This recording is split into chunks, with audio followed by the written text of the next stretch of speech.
The event is live. Good morning and good afternoon and a good evening wherever you are in the world. And welcome to the first episode in this LIBOR Transition virtual client webinar series. Today we will provide you with an update on the progress made thus far on the transition away from LIBOR to alternative risk-free rates, as well as talk you through some of the milestones expected as we approach the looming deadline of December 2021. We thank you for joining us today, particularly during these unprecedented and uncertain times, and we hope that you and your families are safe and well. Slide 2, please, Joe. My name is Carmini Rambalzik, and I am from the LIBOR Transition Program team. Joining me on the call today is Mick Johnson from the Leveraged and Structured Solutions team in Corporate Finance, as well as Ryan Goh from the Rates Trading team in Financial Markets. Before we begin, I'd like to mention a few housekeeping points. As we are using BlueJeans events to run this briefing session, we will be sharing the slides on screen and all attendees will be muted. If you're having trouble viewing the slides, please expand the screen or move the slide bar, both of which are found at the bottom of your screen. Please note that this is a client-facing session. Throughout the presentation, you may post your questions in the Q&A panel on the right of your screen. Our panelists will pick up your questions during the course of the presentation, and of course, some will be addressed at the end, time pending. If we do not get to your question, please be assured that we will follow up with you after the presentation.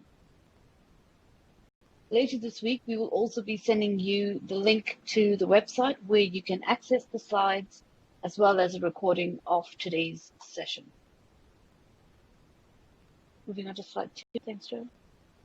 While it's important to understand the milestones that are coming between now and the end of 2021, it is worth recapping some of the more important ones that have led us to this point.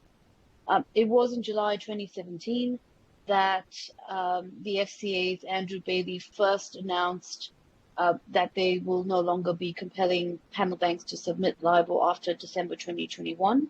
And a year later, markets were informed by the same regulator that they must end their reliance on LIBOR and prepare to move to a world with alternative risk-free rates or RFRs. Given the current market environment and the impact of COVID-19, a common question we're hearing from our clients is whether December 2021 is still the deadline for LIBOR transition. The answer for this is yes. Earlier in March this year, the FCA, the Bank of England, and members of the Working Group on Sterling Risk-Free Reference Rates issued a joint statement on the impact of the coronavirus on firms' LIBOR transition plans over the coming months. And the statement did have a quote along these lines. The central assumption that firms cannot rely on LIBOR being published after the end of 2021 has not changed and should remain the target date for all firms to meet. The transition from LIBOR remains an essential task that will strengthen the global financial system. A few months later, the Financial Stability Board reminded the markets that firms should continue to ensure that their transition programs enable them to transition to LIBOR alternatives before the end of 2021. So while there may be changes in timings of intermediate steps to support LIBOR transition, the focus should remain on December 2021 as the end date for LIBOR. So moving on to the next slide around what the transition timeline looks like and the road ahead, there are quite a few milestones on this slide. So firstly, the International Swaps and Derivatives Association, or ISDA, has made significant progress on preparing the tools that the derivatives market participants in particular will need to make this transition from LIBOR successfully. In the coming weeks, we anticipate the publication of the amended ISDA definitions and protocol, and we will speak a little more on this milestone in the next slide. It's important to note that regulators globally have strongly encouraged adherence to the protocol once it is published, and Standard Chartered will certainly be adhering to the protocol as well. If you do have derivatives contracts with us, you can expect to receive an email communication on this, as well as you may receive a call from your relationship manager. Also prominently featured on the slide, particularly for this quarter, are the discounting switches for cleared derivatives. As part of the global industry efforts around benchmark reform, most central clearing counterparties, or CCPs, are expected to switch their price-aligned interest and discounting curves. So for all euro-denominated products, that switch from Ionia to Ester took place on the 27th of July. And for US dollar-denominated derivatives to SOFR, it is expected to take place in October 2020. Finally, in the next few months, there will be much activity to meet two milestones in particular. The ARC, or the Alternative Risk Rates Committee, is the body guiding the transition from US dollar to SOFR, and they do expect that market participants stop offering new US dollar LIBOR derivatives by Q2 of 2021. Similarly, the Bank of England expects to see a significant reduction in GBP LIBOR stock by Q1 of next year. So all these milestones are very much front and center for the industry and the market. Moving on to slide 4, we will talk a little bit around the development of the loans market. So in the loans world, the development of LIBOR fallbacks and new RFR documentation, these have been somewhat fragmented as compared to, say, derivatives, for instance. The fact that the developments are being led at currency and jurisdictional levels have added to the complexity, because we now have different currencies progressing at different rates. This is certainly something to be aware of, especially when clients have existing multi-currency facilities or are planning to enter into such multi-currency facilities, for example. So what are the key updates you should take note in the loan space? In June this year, the ARC updated their hardwired fallback language for US dollar LIBOR syndicated loans, which also included a user guide. And the LMA is expecting as well to publish their version of this guide, including a switch option template. The switch option in particular allows borrowers to enter into a LIBOR loan first, which then switches to an RFR during the life of the loan upon an event being triggered. The timeline being recommended by ARC and the Sterling Working Group, which is part of the Bank of England, their timeline is to include hardwired fallback language into new LIBOR loans, and it's pretty aggressive. They've pretty much asked that it happens by Q4 of this year. So by Q4 of this year, all new LIBOR loans maturing after 2021 will have to include the relevant hardwired fallback language. That said, and as mentioned in the previous transition slide, the Sterling Working Group's recommendation is to stop issuing GBP LIBOR loans maturing after the end of 2021 by March next year or Q1 2021, and to stop issuing US dollar loans soon after that by June 2021 or Q2 next year. So similarly, in the bond space, the developments are led by multiple working groups and industry bodies, such as ICMA, and also the ARC and Sterling working groups. So there is some degree of fragmentation here as well. What is important to note here is that any amendments of interest rate provisions of a bond requires that the note holders do consent to it. So for English law governed notes, for example, we typically require at least 75% of note holders' consent.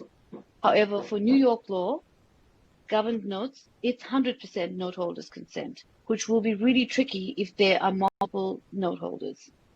So a few points worth noting on the bond side. Yes, so RFR bonds have been issued in the market, and it appears that the SONIA bond market is quite advanced compared with other RFRs. Some challenges, perhaps. The market convention for RFR bonds is still very much developing, with a number of variations across the different RFRs. So in terms of offering LIBOR bonds maturing beyond 2021, The ARC has recommended for this to cease by the 31st of December 2020, and the RFR working group has indicated the GBP LIBOR bond transition has largely been completed. For SCB or Standard Chartered issued bonds, structured notes that are impacted by LIBOR discontinuation, we will be reaching out to our investors progressively to share the options for these instruments. I will now pass you on to Ryan Gold from our Financial Markets Rates Trading team. Ryan? Thank you, Kamini. Can we move on to the next slide? Thanks, Joe. So over the next few slides, I'm going to discuss the effects of LIBOR transition on interest rates derivatives, give you a brief overview of the color in regards to traded volumes, as well as conclude by talking about our capabilities that Standard Chartered can offer.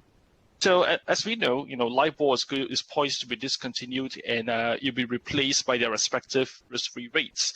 And two critical features that we have to note here. Number one, the risk-free rates, they are daily rates, overnight rates, as compared to LIBOR, that are term rates, and they tend to be forward-looking. And the second one is that LIBOR has a credit premium that is embedded inside it, whereas the risk-free rates, as the name suggests, they are risk-free or near risk-free. Now, as a result, this transition necessitates the replacement of the LIBORs with the respective risk-free rates, and there is also a need to incorporate a spread adjustment. Now, we recall that for interest rates derivatives, ISDA has held industry-wide consultations to discuss the methodology for determining the spread adjustment, and the majority consensus is that ISDA is going to adopt the 5-year historical median approach, where the spread adjustment will be computed using the median of the LIBOR RFR spread over the preceding 5 years from the point of LIBOR's discontinuation. Now, we note that the original 2006 ISDA definitions are not suited for a permanent cessation of LIBOR, and therefore they must be updated to include the fallback provisions for legacy derivative contracts that references LIBOR. Now, the scale to do this would be massive, and therefore ISDA will publish a protocol to facilitate multilateral amendments to include these fallback provisions in an efficient manner, and leverages what is known as like a network effect of sorts to achieve these. Now, what do we mean by that? What this means is that when a market participant adheres to the protocol, they agree that their legacy contracts with all other adherents will also include the amendments to the 2006 ISDA definitions. So as an example, if market participant A adheres to the protocol, and market participant B adheres to the protocol, then all the ISDAs between market participant A and B will be updated to reflect this as well. Now, ISDA will publish more details on this protocol soon, and our team will be in touch to provide more information when the time comes. Can we move on to the next slide, please, Joe?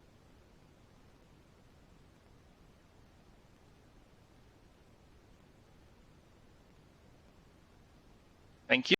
So in this particular slide, we actually examined, the current market liquidity of the risk-free rate derivatives, and in particular, we focus on 3 of the larger G5 markets, such as the US dollar, the pound sterling, and the euro. Now, the left chart illustrates the traded volume and trade count of the dollars, pound sterling, and euro markets, and it highlights the striking difference, in transactional volumes in the 3 currencies, with sterling clearly dominating both in terms of traded volumes and notional. Now, this is unsurprising given that, for sterling, the risk-free rate adopted would be SONIA, and that the SONIA benchmark rate is very well established, with publication that dates back all the way to 1997. And therefore, it is very well accepted, within the UK banking sector as the benchmark of choice, for the overnight index swap or OIS market. Now, one trend we also note is that volumes have risen in Q1 2020 as compared to Q4 2019, and part of which was influenced by the global wave of rate cuts by global central banks in response to the COVID-19 pandemic. In addition, we also note that SOFR, which is for US dollar LIBOR replacement, and as their volumes, they are still pretty much in their infancy, with SOFR competing with the Fed funds rate amidst low volume and trade count.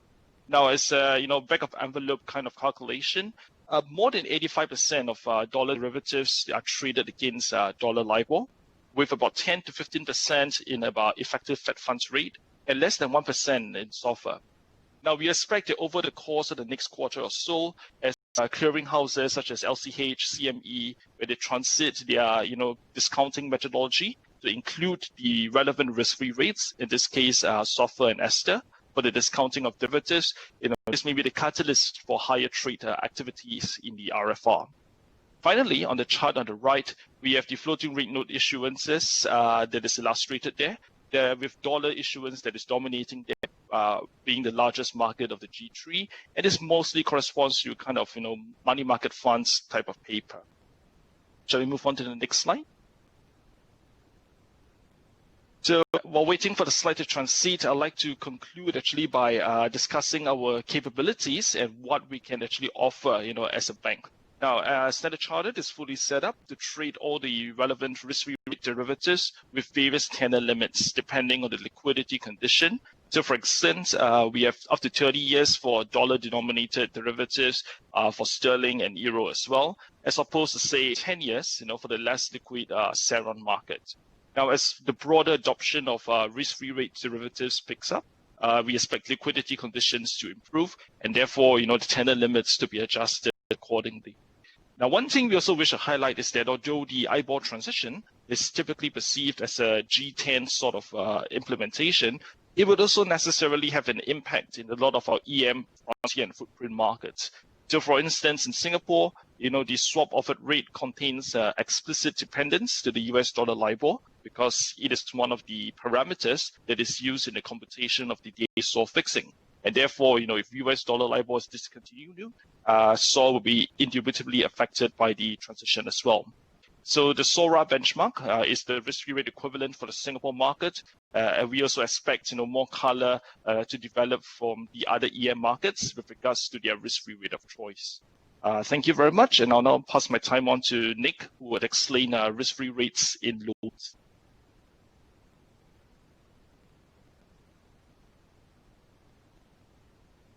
Few slides, we're going to look at the impact of risk-free rate pricing on the loan markets and the different methodologies that are being proposed to actually implement the switch, and then talk a little bit about SCB's capabilities for RFR-linked pricing.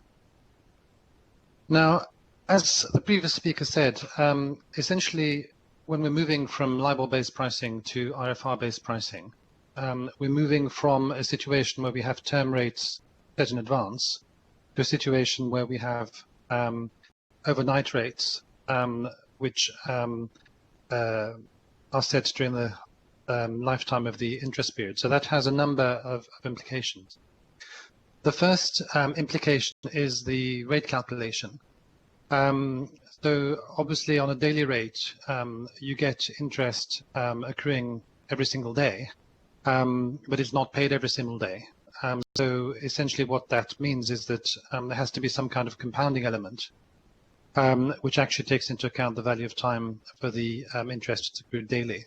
So essentially the various methodologies which are being looked at usually look at a compounding in arrears, to take that element in account, so that we're both pricing for the principal and for the interest accruing over the time. The second implication is that because the interest is settled in arrears, we don't actually know what the full amount of interest payable is going to be until the last day of the interest period. And that causes practical problems, and various methodologies have been proposed to actually tackle these. The simplest is you just calculate the interest rate on the last day and then defer the payment. So that's the delayed billing kind of methodology. That has various implications on number of payments made, etc. You might be paying principal and interest at different times. The second kind of methodology that is looked at is where you actually lock in the rate for, say, the last 5 business days. So you take the rate 5 business days before the end of the period, you lock it in, and then you use that to calculate the payment due on the last day of the interest period. And there's two sort of variations of that.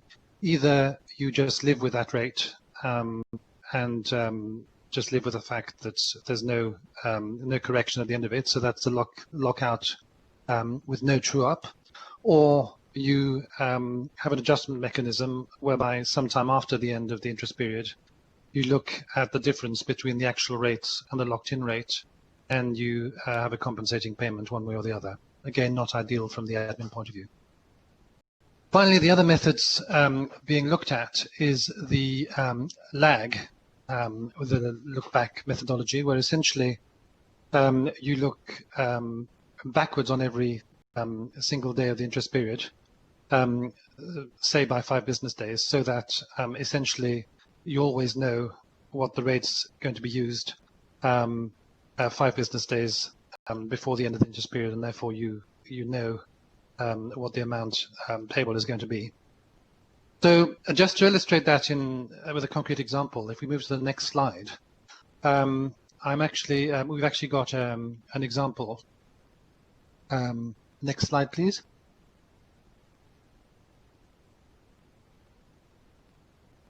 We've actually got an example based on an interest period, a 3-month interest period starting 31st December, ending 31st of March. So the base case we're looking at is where a bank essentially might fund themselves, where they're looking at the rate on every single day during that interest period. So essentially the rates that will be used will be the overnight rates every single day between the 31st December and 31st of March. So in the first example, we've got the look back with no true up. So there, 5 business days before the end of the period, on the 25th of March, we lock the rate and we use that rate for the remaining number of days in the period. And then the settlement is done on the last day of the period. The second option, which is look up with true up, the same calculation is used, but then there's an adjustment made maybe a few business days later on to correct for the actual rates which were applicable during the end of the period. The next one with the delayed billing, essentially you just calculate the rate, but you just charge the interest 5 days or a few business days later. And then finally the look back, essentially you're using a period which is starting earlier. So it's starting actually 5 business days before the 31st December and ending on the 25th of March. And those are the overnight interest rates that you use to actually calculate the interest that's settled on 31st of March.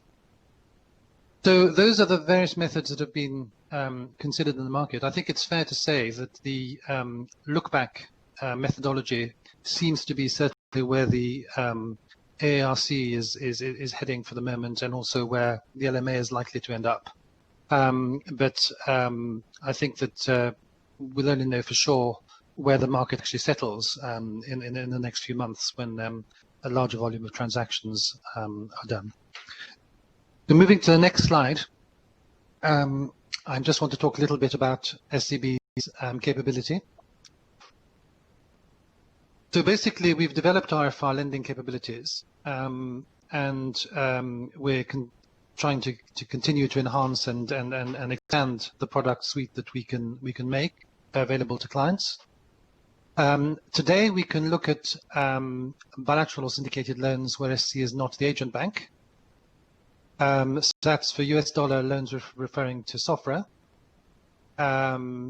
for sterling loans referring to SONIA, and for euro loans referring to ESTRA. And we can do that in the main booking locations for SCB, which is US, Singapore, UK, Hong Kong, and Taiwan and UAE. So those are the markets that we can book at the moment. I think if you look in detail at the currencies, you can see a little bit of the fragmentation which was mentioned earlier. All the rates that are available, so for US dollar, sterling, and euros, They're all transaction-based, so they actually look at actual transactions in the overnight markets. They're all mostly risk-free reference rates. The SOFR is actually covers various repo markets segments, so in a sense it's a secured rate, whereas the SONIA and the ESTRA are unsecured overnight rates. As far as calculation methods are concerned, we are able at the moment to look at all the various calculation methods which have been proposed. And it's really a question of, at the moment, sort of gauging, whether you're wanting to set a methodology now, or whether you want to actually wait a little bit to see how the market is going to evolve, and whether the look-back methodology actually does become the universally accepted one. So what's in the pipeline for us? So first of all, we're looking to expand the booking locations that we can offer, so that essentially we can look at some of the smaller markets which also use LIBOR products. Secondly, by the first quarter of 2021, we want to expand our offering to include the agency role for syndicated loan transactions. And then moving forward, essentially we're looking to meet the industry milestones. So end of quarter 1, 2021, to move all new loans to for sterling to the RFR basis, and by quarter 2, 2021, to move new loans in US dollars, referencing US dollar rates to RFR rates. So that's really where we are. It's an evolving landscape, I think, but it's one which is becoming increasingly important and urgent for people to look at. I think so far the number of loans which have actually been executed have been quite few, but I expect that to change as we move into end of 2020 and first quarter of 2021. And also I think that we'll start seeing some activity on looking at existing loans and changing the calculation methodology in anticipation of the highball rates ceasing to be available. Thank you very much. Thank you, Nick. Moving on to slide number 12. So how do you get ready for the LIBOR transition ahead of you? Some of you would have received from the bank a client communication in the last couple of months, which shared with you a checklist, a readiness checklist, which is a guide really from us on how you can prepare for the LIBOR transition. So I'll just go through a few of those pointers in the checklist. Firstly, it's imperative that you are constantly updating yourself and understanding the developments that are related to the transition during this period of time. We encourage you to keep yourselves up to date with the bank's transition updates, including our RFR capabilities, and the adoption as well of key transition milestones. You could visit our website at sc.com/LIBOR and you will find information there. We will share this information with you later on when we circulate the pack. You could also participate in webinars and keep abreast of developments from regulators and industry working groups. And there is a list of these industry working groups that we will share with you as well when we email the pack to you later on. Another important readiness point is that you should be assessing the likely impact of this transition on your products and what your exposures might look like. And of course, you should be considering seeking independent advice where required. So, from lawyers and accountants, etc. You may need to also classify LIBOR-linked transactions in your books by asset class, tenor, and maturity. And it's important to identify the exposures that potentially mature beyond the end of 2021. Also, do consider assessing the potential financial impact, where possible, of switching from LIBOR to alternative RFRs. On the legal side, you should be identifying the relevant contractual documentation for LIBOR-linked exposures. And as I mentioned earlier, you should seek external professional advice on this. Also consider the implications on contractual terms such as triggers and legal interpretations of fallbacks. These are points that we would have gone through earlier on in this presentation. For those of you with derivatives, understand the ISDA's upcoming publication and the impact of that protocol, and what preparations might be necessary to decide on adherence to the protocol or not. You should also assess the impact on your legal functions capacity and the potential need for perhaps upscaling resources for the work that's required in contract remediation. Such an assessment should also include the financial impacts of amending contracts, and to include also the more robust fallback language that we've mentioned. Moving on to slide 12, there are obviously accounting considerations as well, and you should be assessing the implications of the LIBOR transition on accounting standards, as well as the financial and valuation impacts which are relevant to your business. There is also the potential impact of hedge accounting due to the changes that might be brought about with RFRs, and there are recognition and derecognition issues. Also assessing the fair value changes and reporting those implications that need to be recorded. Another consideration would be to identify potential tax implications which may arise due to the modification of contracts to new RFR-based contracts. Once again, it is advisable to engage independent consultants to understand the full breadth of the financial reporting and taxation implications. On the operational side, there would be a few points that we point out here around getting your systems and processes ready. Systems that may be linked to LIBOR also include financial reporting ledgers and payments and settlement systems. You should also identify any manual spreadsheets and documentation being used in the process that may use LIBOR as an input. In certain cases, businesses may need to liaise with third-party system providers regarding any potential system updates and enhancements.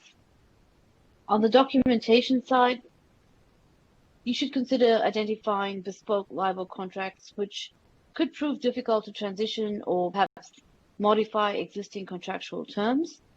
And you should also be assessing the need to update your existing documentation such as policies and procedures.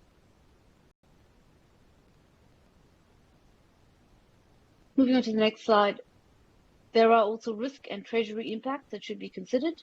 Key transition risks that are applicable to your business should be assessed, and also be assessed against a risk framework that perhaps you might have in place.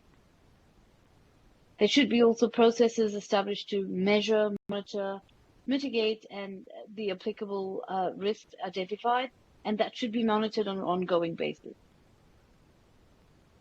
LIBOR transition should also be incorporated in a broader risk management framework, such as scenario analysis or stress testing or financial planning.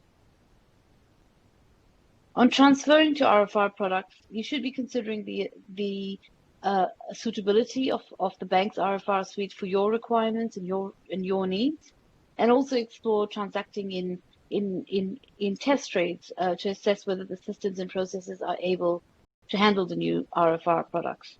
You can reach out to your RM for more information on this.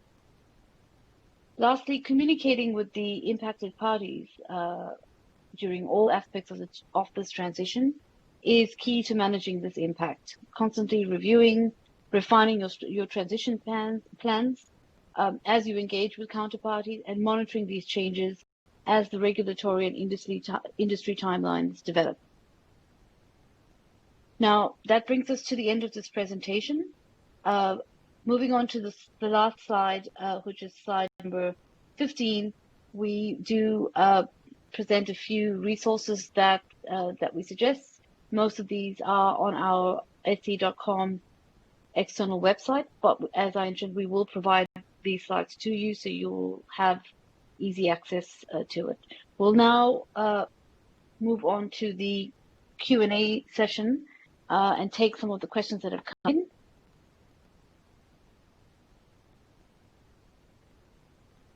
So the first question we have is, can you incorporate some illustrations on the switch from LIBOR to SOFR? Say a borrower has borrowed at LIBOR plus 200, then what does it translate to when switched to SOFR? Thanks, Rajit, and thanks, Kamini. So let me begin first by talking about the derivatives markets, and then I'll pass it on to Nick, who would elaborate further on, the implications about the borrower who borrowed at LIBOR plus 200, and then what this means when it translates to SOFR. So, as we know, because of the lack of the credit premium that is imbued inside LIBOR, plus, the fact that LIBOR is a term rate versus, SOFR is just only an overnight rate, there's a need to incorporate spread adjustments of sorts. And for the derivatives market, 3 months LIBOR will be replaced by SOFR compounded over 3 months plus a relevant spread. And this spread will be taken as the 5-year median, of the LIBOR versus compounded SOFR spread discontinuation. Now, using an analysis, if in other words, we use historical data combined with the implied forwards, we can gauge the market expectations with regards to where the spread may be. And currently this is sitting at about 24, 25 basis points ish. Of course, it could change depending on how the market evolves, but as of now, it's around that level. And therefore, 3 months in derivative contracts, if let's say the market evolves according to the implied forwards, 3 months LIBOR will be replaced by compounded SOFR over 3 months, plus this same 24 basis point spread or 25 basis point spread throughout. Of course, these numbers are based off the analysis that we did, using data as of now. Things could very well change as depending on how the markets evolve. I'll now hand it on to Nick, who would explain what are the implications for a borrower that who borrowed at LIBOR plus 200, and then what happens when they transit to SOFR.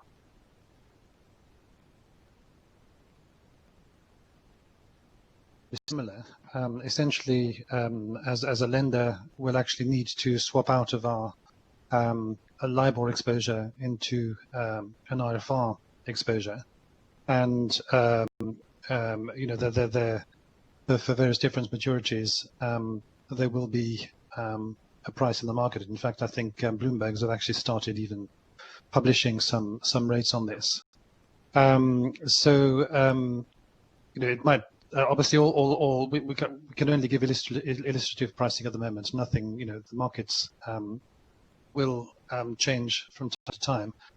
But using the illustration just provided, that would mean that essentially we'd be looking at changing the loan agreement so that you're referencing RFR compounded in arrears over 3 months plus 224 basis points in the example given, instead of LIBOR plus 200 basis points. Thank you, Nick, and thank you, Ryan. Hopefully, Rajit, that's answered your question. We have another question that's come in. What is the transition process and impact on existing LIBOR exposures? I'm not sure who it's from. It says it's from an anonymous person. But to answer your question, what is the transition process and the impact? As I've mentioned in the last few slides of the presentation, we do have a readiness checklist and also a brochure that was produced to guide you a little bit on exactly these points. We will share this later on today, but if you visit the sc.com external website, you can access these documents there. I will add this into the link shortly. Nick, you've also responded to this person with an answer saying that for loans maturing after the IBOR rates are discontinued, an amendment will need to be made in the loan agreement to the screen rate definition and margin definitions to reference the RFR rated calculation methodology. I hope this answers the question for this person. It was an anonymous question.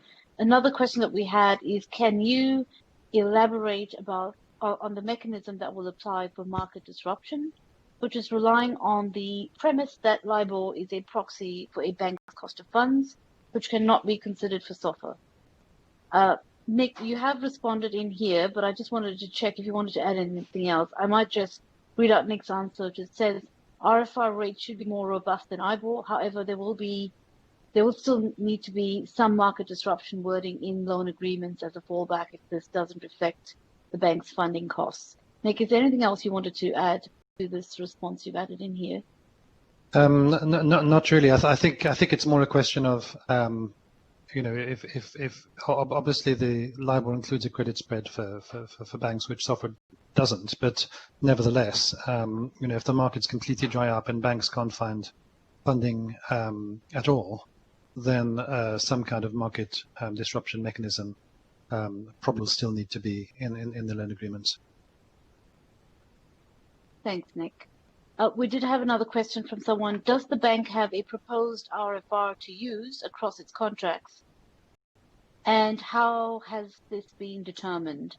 So to answer your question, I've posted my answer in there, but I'll just verbalize it for the benefit of the audience. The bank does not actually have one set of RFRs to use across all contracts. Instead, we're following very much the recommendations by regulatory groups and working groups for a particular jurisdiction. So, for example, US dollar LIBOR will transition to SOFR, and that's been the recommendation from ARC. And similarly, we do have GBP LIBOR transitioning to SONIA, which has been the recommendation from the Bank of England. I hope that takes care of that question. Another question we have, do you expect all banks with US dollar loans outstanding to take a common approach to the transition away from LIBOR? Do you expect all banks with US dollar loans outstanding to take a common approach to the transition away from LIBOR? I think the answer is no. There isn't a common approach for it. Everyone's managing the transition differently, but we are certainly following the guidance that's been provided by ARC and the other working groups across. So the different asset groups that we discussed today, bonds, derivatives, loans, all have published, all their industry bodies have published milestones that we are following closely, and we, along with other market participants, are preparing and aligning to ensure that we are ready, but also that our clients are ready in time to meet these different criteria and milestones. We do have another question, and I'm just checking if Ryan and Lillian are on the line. The question is, how would SOFR differentiate depending on a future-looking period? How would SOFR differentiate depending on a future-looking period? Yeah, thanks, Kabini. So, once again, there are distinct differences between SOFR, which is a risk-free rate, compared to LIBOR. The most striking is that LIBOR is forward-looking. It has a term structure. It's quoted over various tenors, for instance, from overnight LIBOR all the way to 12 months LIBOR. But SOFR is a daily rate. It's backward-looking, and therefore, this is how this is the main difference between SOFR and LIBOR, which enables, which leads to the transition being more complicated because you have to compound SOFR, which is a daily overnight rate, and that term SOFR, which is kind of forward-looking, is being looked at in the US, and we'll provide more color on that as soon as the updates are up. Thank you, Ryan. We do have another question. Oh, somebody's asked if you could share this presentation. Yes, we will. If you've registered for this session, we do then have your email contact details, and we will be sharing this presentation along with a recording of this session later this week. There is another question that's come in. Would there be any impact on the outstanding interest swap contracts? Would there be any impact on outstanding interest swap contracts? Ryan, I think we're going to move to you for that one. Sure, Kabini. So as of now, given that LIBOR has not been formally discontinued, that there isn't any impact at the present moment. We need to wait until the regulators, declare that LIBOR is not being representative and therefore, trigger the cessation procedures. Then, we will actually transit to a world that, LIBOR will be discontinued and that LIBOR will be replaced by their respective RFRs. And of course, with interest rate swap contracts, any discussion of that would necessitate the involvement of the ISDAs that we have. So, in the presentation, we covered that the current 2006 ISDA definitions, they are not suited for a they're not suited for a permanent cessation of LIBOR. So therefore, they have to be updated. And this process of updating ISDA or amending this ISDA's definitions would be covered in the ISDA protocol. Once again, we would have, once we have more information with regards to how ISDA is going to implement this, in particular ISDA protocol, we'll be in touch. Thank you, Ryan.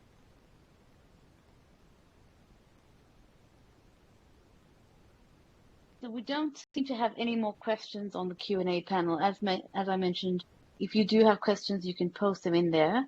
But if there are no more questions, you're also very welcome to email the central team on ibor.transition@sc.com. That's ibor.transition@sc.com. You may also visit the sc.com website, where we do have a LIBOR page under the banking tab.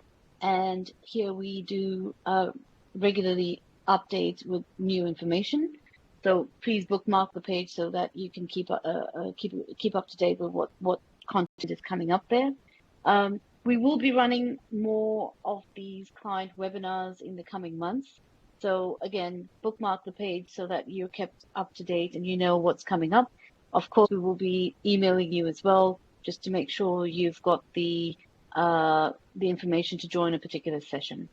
If there are no more questions on this session, we might just bring the session to a close, but as I mentioned, we will be sending out the slides for the session as well as a recording of the session. Both links will be emailed to you in the next couple of days. Thank you so much for your time and take care.